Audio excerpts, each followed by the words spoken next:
یہ نصیحت ہمیں بچائے گی، راہ جنت پہ یہ چلائے گی۔ یہ نصیحت ہمیں بچائے گی، راہ جنت پہ یہ چلائے گی۔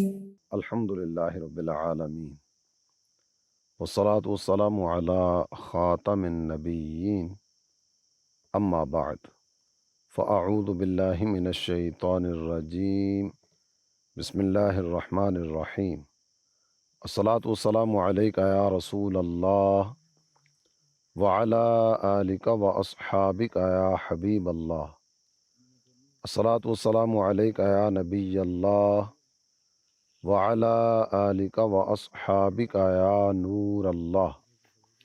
میرے پیارے اسلامی بھائی اور مدنی چینل کے ناظرین، مدنی چینل کے پروگرام نصیحت بھری باتیں کے ساتھ ایک دفعہ پھر آپ کی خدمت میں حاضر ہیں۔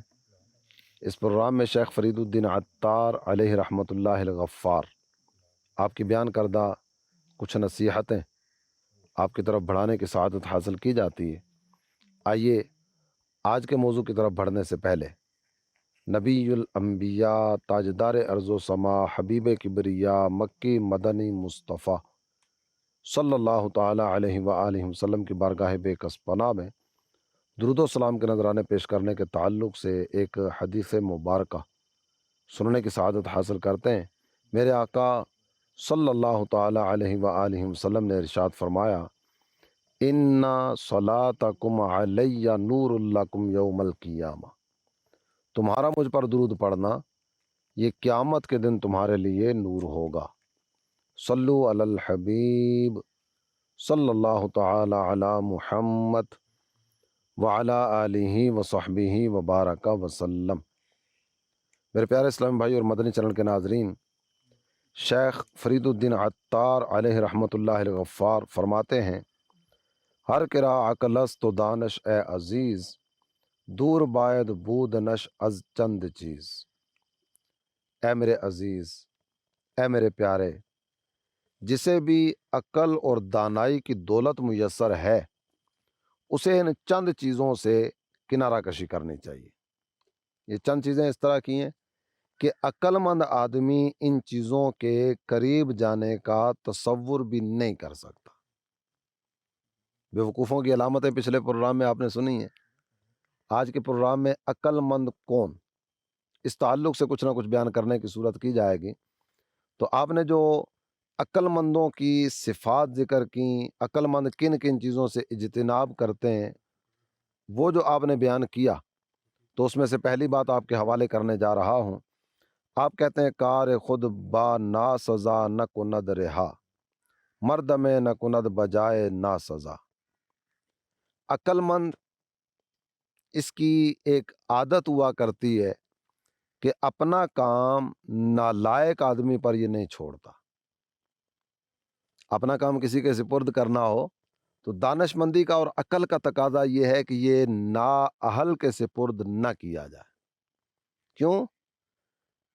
اس لیے کہ نااہل آدمی اس کام کو لے کر مزید آگے بڑھنے کے بجائے نہ اس میں بگاڑ پیدا کرے گا، اور پہلے والی جو کیفیت ہے نا اس میں بھی تباہی مچا کے رکھ دے گا۔ پھر دوسری بات آپ نے ذکر فرمائی، مرد میں نہ کند بجائے نہ سزا۔ جہاں نازیبا برتاؤ ہو رہا ہو نا تو وہاں ہر جگہ پر خاموشی اختیار نہیں کی جاتی۔ کچھ جگہیں اس طرح کی ہوا کرتی ہیں کہ جہاں آگے آ کر بات کرنے کا سلسلہ ہونا چاہیے۔ تو یہ ایک شعر میں آپ نے دو چیزیں ذکر فرمائیں۔ پہلی چیز کی طرف اگر بڑھے نا تو میرے مدنی چینل کے ناظرین، اللہ تعالی جل جلالہ نے قرآن پاک میں ارشاد فرمایا، ان اللہ یأمرکم ان تؤدوا الامانات الی اہلہا۔ بے شک اللہ تعالی جل جلالہ تمہیں حکم دیتا ہے کہ امانتیں ان کے اہل تک پہنچاؤ۔ امانتیں مختلف طرح کی ہیں اور امانت کا مفہوم بہت وسیع ہے۔ تو نااہل کے سپرد کبھی بھی کوئی عظیم کام نہیں کیا جاتا۔ نااہل اگر گھر کی بات کرے نا تو جس کے بارے میں پتا ہو کہ تو اس دکان سے سودا بھی پورے انداز میں اور پراپر انداز میں نہیں لے کر آ سکے گا، یا معیاری مال اٹھا کر نہیں لائے گا، جو ملے گا یہ دیکھے بغیر اٹھا کر لے آئے گا، تو اپنے گھر کے فرد کو ایک چھوٹا سا کام ہے دکان سے کوئی دو چیزیں لے کر آنی ہیں، دکان پہ جانا ہے، پیسے دینے ہیں، چیز اٹھانی ہے، گھر آ جانا ہے۔ بظاہر تو یہ چھوٹا سا کام ہے، لیکن جسے اس کی بھی سدھ بدھ نہیں ہے نا، تو یہ چھوٹا سا اور معمولی نظر آنے والا کام بھی اس کے سپرد نہیں کیا جاتا۔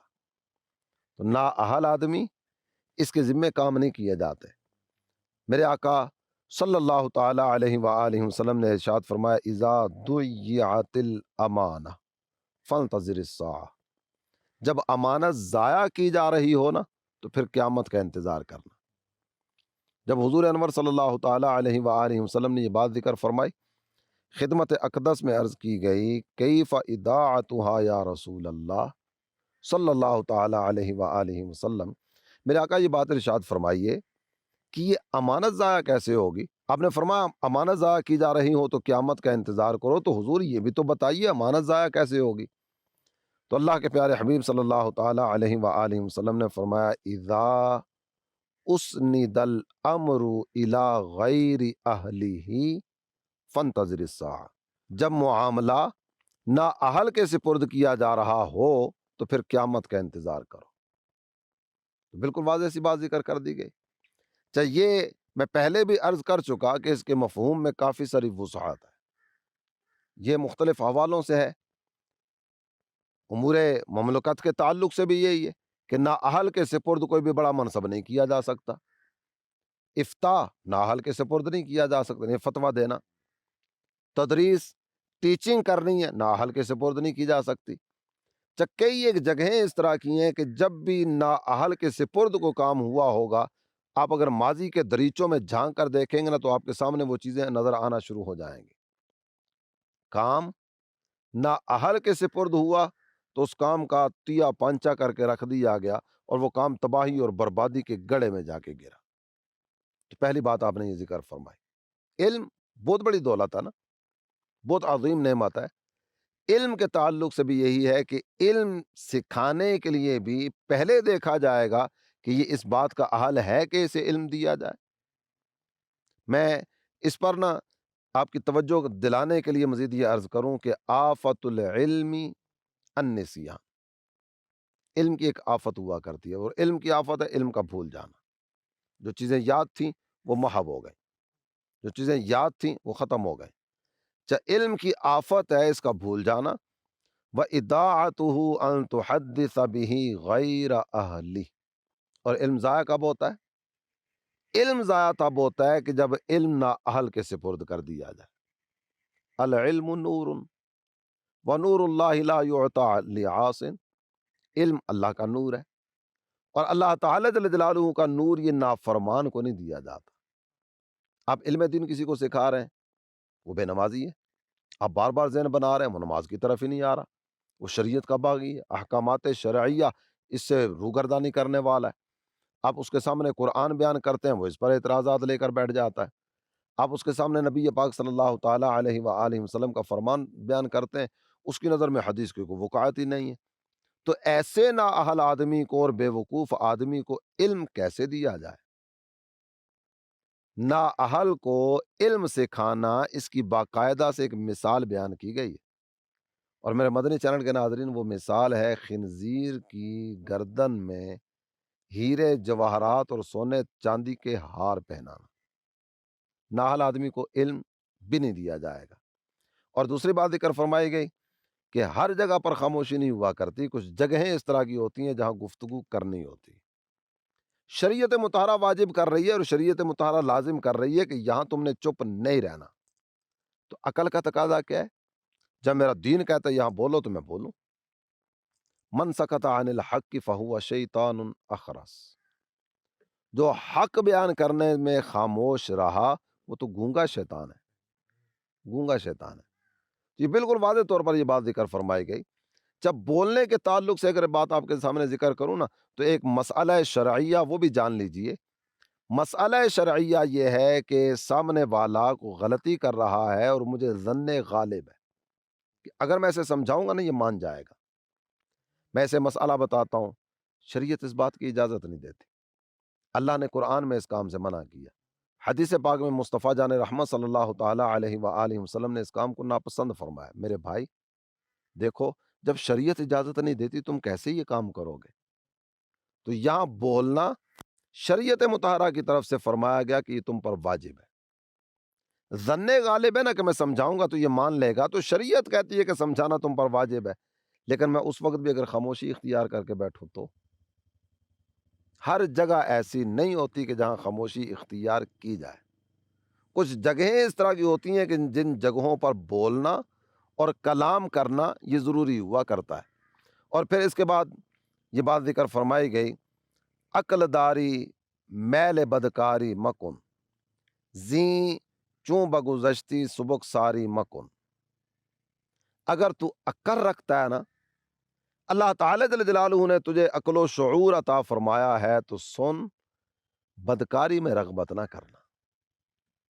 بدکاری نافرمانی ہے۔ وَلَا تَقْرَبُوا الزِّنَا إِنَّهُ كَانَ فَاحِشًا، اللہ تعالیٰ جل جلالہ نے قرآن میں منع کیا، بدکاری کے قریب بھی نہ جاؤ، یہ تو بے حیائی والا کام ہے۔ اب دیکھیے وہ رستے جو بدکاری کی طرف لے جانے کا ذریعہ بنتے ہیں نا، دین متین نے تو ان رستوں کی طرف بڑھنے سے بھی منع کر دی ہے۔ قُل لِّلْمُؤْمِنِينَ يَغُضُّوا مِنْ أَبْصَارِهِمْ، میرے پیارے حبیب ان ایمان والوں کو فرما دیجئے کہ اپنی نظروں کو نیچے رکھا کریں۔ وَقُل لِّلْمُؤْمِنَاتِ يَغْضُضْنَ مِنْ أَبْصَارِهِنَّ وَيَحْفَظْنَ فُرُوجَهُنَّ، اور ان مومنہ عورتوں کو بھی یہ بات فرما دیجئے کہ یہ اپنی نظریں نیچی رکھیں اور اپنی شرمگاہوں کی حفاظت کا انتظام کریں۔ تو یہ رستہ ہے بدکاری کی طرف جانے کا، تو جو رستہ اس راہ کی طرف لے کر جانے والا ہے، شریعت مطہرہ نے تو اس راہ کی طرف چلنے سے منع کر دی ہے۔ تو ارشاد فرمایا گیا کہ عقل داری میل بدکاری مکن، عقل رکھتے ہو نا تو بدکاری کی طرف نہ جاؤ۔ ایمان والوں کے اوصاف جو قرآن نے بیان کیے، ان میں سے ایک وصف یہ ہے، والذین ہم لفروجہم حافظون، یہ ایمان والے یہ تو اپنی شرمگاہ کی حفاظت کا انتظام کرتے ہیں، شرمگاہ کی حفاظت کرنے والے ہوا کرتے ہیں۔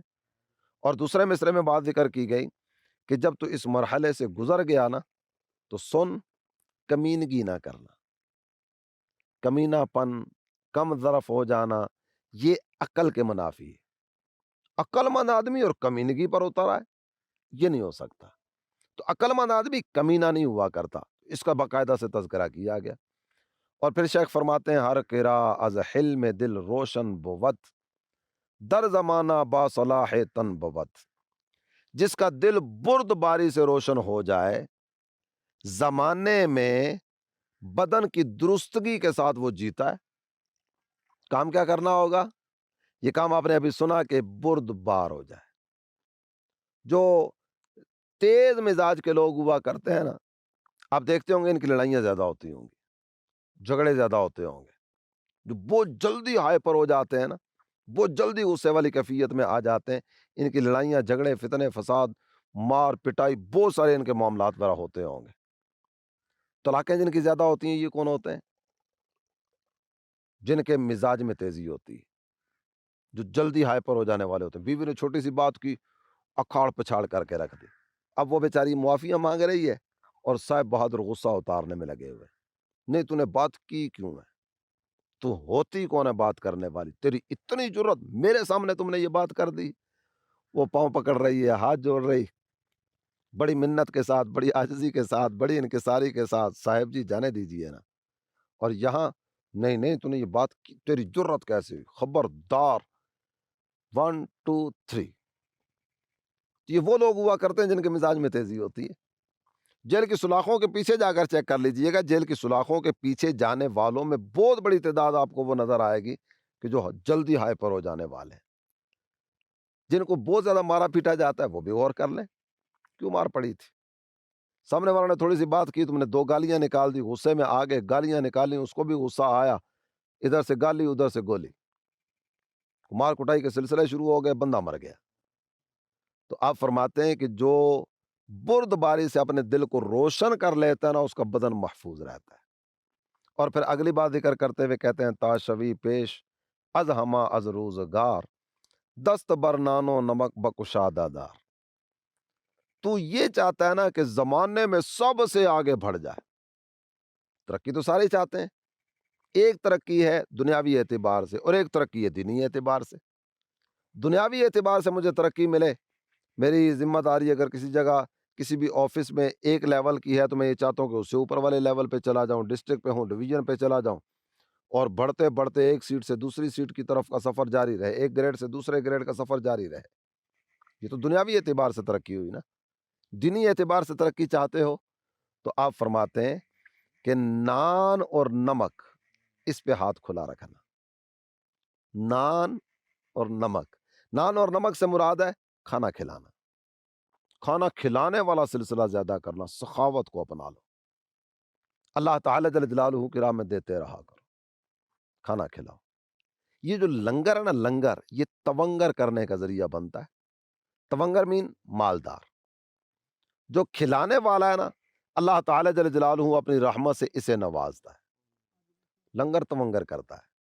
اور عقل مند آدمی سخاوت کو دوست رکھتا ہے، سخاوت کو پسند کرتا ہے، یہ کنجوسی کو اپنانے والا نہیں ہوا کرتا، اس لیے کہ کنجوسی تو بے وقوفوں کی علامت ہے۔ اور پھر یہ بات ذکر فرمائی گئی، تا تو باشی در زمانہ داد گر، زیر دستاراں کو دار اے پسر، اے میرے لڑکے، اے میرے بیٹے، اے میرے عزیز، تو زمانے میں انصاف والا ہو جائے۔ اس کا ایک تمہیں نسخہ بتا دوں، لوگ تجھے یہ سمجھیں کہ تو بہت انصاف پسند آدمی۔ وہ انصاف پسند آدمی کون ہوا کرتا ہے؟ وہ عقل مند آدمی، وہ دانا آدمی کون ہوا کرتا ہے؟ بس ایک وصف تجھے اپنانا ہے، اور اس وصف اور اس حسین عادت کی طرف تو نے قدم بڑھانا ہے۔ وہ حسین عادت کیا ہے؟ وہ عظیم وصف کیا ہے؟ آپ نے اس کا تذکرہ کرتے ہوئے ارشاد فرمایا کہ عاجز لوگوں کو، غریب لوگوں کو اچھا سمجھنا شروع کر دے، ان کے ساتھ بیٹھنا شروع کر دے۔ اللہ کے نبی حضرت سلیمان علیہ السلام جب صبح عبادت سے فارغ ہوتے ہیں نا، تو ابتداءً آپ ملاقات فرمایا کرتے تھے امراء سے، رؤوسا سے، بڑے بڑے لوگوں سے، جو مالدار لوگ ہوا کرتے تھے۔ ان مالداروں سے پہلے ملاقات ہوتی، اور یہ مالدار لوگوں سے ملاقات وغیرہ کرنے کرانے کے بعد نا آپ غریبوں کے پاس تشریف لے آتے، اور غریبوں کے پاس یہ کہہ کر بیٹھا کرتے تھے، اللہ کا ایک مسکین بندہ، اللہ کا ایک عاجز بندہ مسکین لوگوں میں آ کے بیٹھ گیا ہے۔ کون؟ اللہ کے نبی۔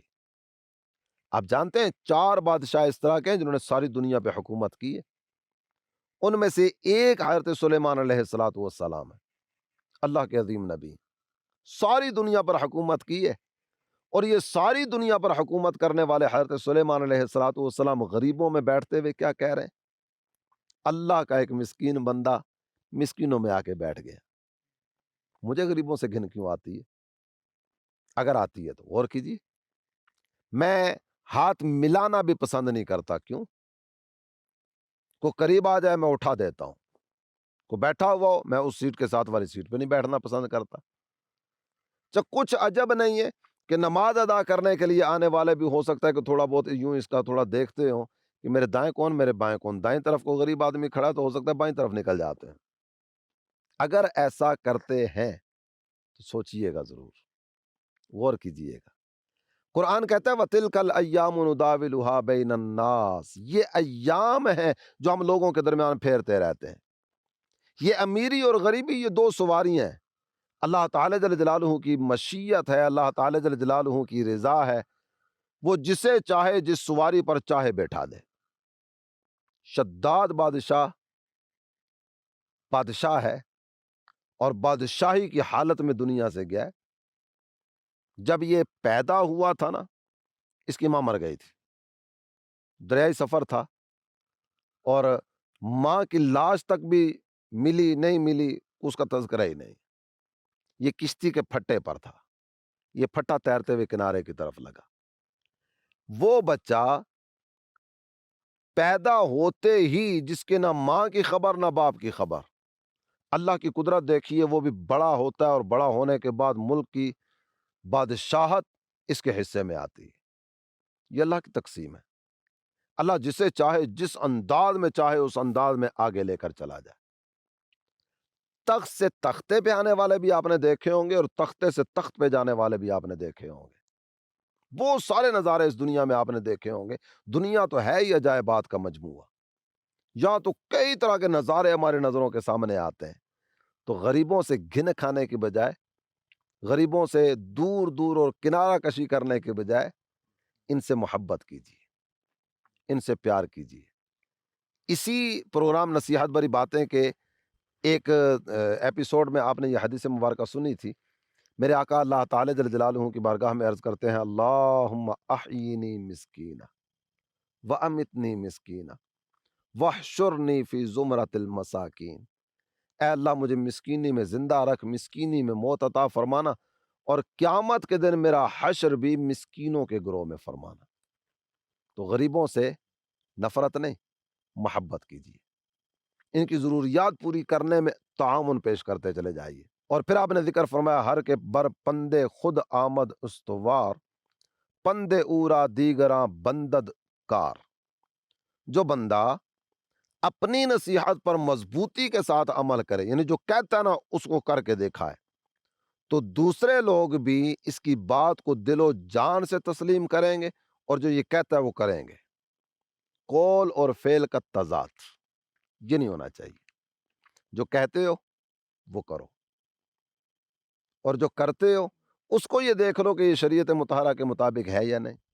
قال بھی اللہ کی رضا کے مطابق ہو، حال بھی اللہ کی رضا کے مطابق ہو۔ اتأمرون الناس بالبر وتنسون انفسکم وانتم تتلون الکتاب افلا تعقلون۔ کیا تم لوگوں کو بھلائی کا حکم دیتے ہو اور اپنے آپ کو بھولے بیٹھے ہو، حالانکہ تم کتاب پڑھتے ہو؟ کیا تمہیں عقل نہیں ہے؟